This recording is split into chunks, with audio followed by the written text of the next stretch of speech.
இயேசு கிறிஸ்துவின் நாமத்திற்கு மகிமை உண்டாவதாக. மரியே வாழ்க. இயேசு கிறிஸ்துவின் நாமத்தினால நான் உங்கள் செராஃபின் பேசுகிறேன். இன்றைக்கி நான் இயேசு கிறிஸ்து பாஸ்கா விருந்துக்கு முன்னாடி என்ன நடக்குது அப்படின்னு பார்த்தீங்கன்னா, அந்த பாஸ்கா விருது தொடக்கத்தில் இயேசு கிறிஸ்து தன்னுடைய அன்பான சீடர்களுடைய பாதங்களை கழுவுறாரு. இந்த சடங்கை பற்றி தான் இன்றைக்கி நான் உங்ககிட்ட பேச போகிறேன். இயேசு கிறிஸ்து சீடர்கள் மத்தியில் பந்தியில் அமர்ந்திருக்கும் பொழுது எழுந்து அவருடைய ஆடையை கழட்டி வைத்துட்டு ஒரு துண்டை எடுத்து இடுப்பில் கட்டிக்கிறாரு. அதுக்கப்புறம் ஒரு குவளை நிறைய தண்ணீரை எடுத்து சீடர்களுடைய பாதங்களை கழுவுறாரு.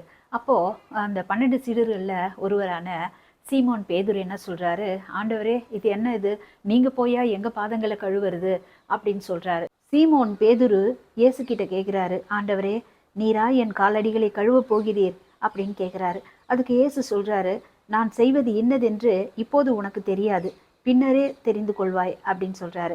பேதுரு சொல்கிறாரு, நீர் என் காலடிகளை கழுவ விடவே மாட்டேன் அப்படின்னு சொல்கிறாரு. அதுக்கு உடனே இயேசு சொல்கிறாரு, நான் உன் காலடிகளை கழுவாவிட்டால் என்னோடு உனக்கு பங்கு இல்லை அப்படின்னு சொல்கிறாரு.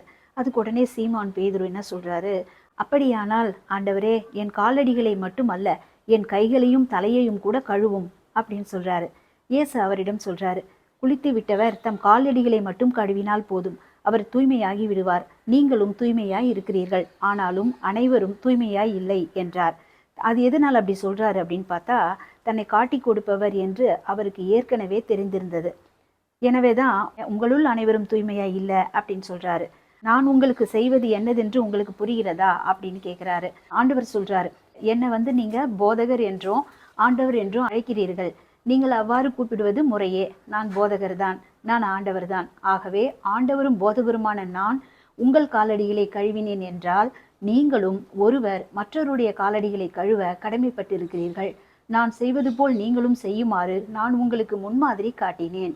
பணியாளர் தலைவரை விட பெரியவர் அல்ல, தூது அனுப்பப்பட்டவரும் அவரை அனுப்புவரை விட பெரியவர் அல்ல என உறுதியாக உங்களுக்கு சொல்கிறேன். இவற்றை நீங்கள் அறிந்து அதன்படி நடப்பீர் என்றால் நீங்கள் பேறு பெற்றவர்கள். என்னை அனுப்பியவரை ஏற்றுக்கொள்கிறவர் என்னை ஏற்றுக்கொள்கிறார், என்னை ஏற்றுக்கொள்கிறவர் என்னை அனுப்பினவரையும் ஏற்றுக்கொள்கிறார் என்று நான் உங்களுக்கு உறுதியாக சொல்கிறேன் என்றார்.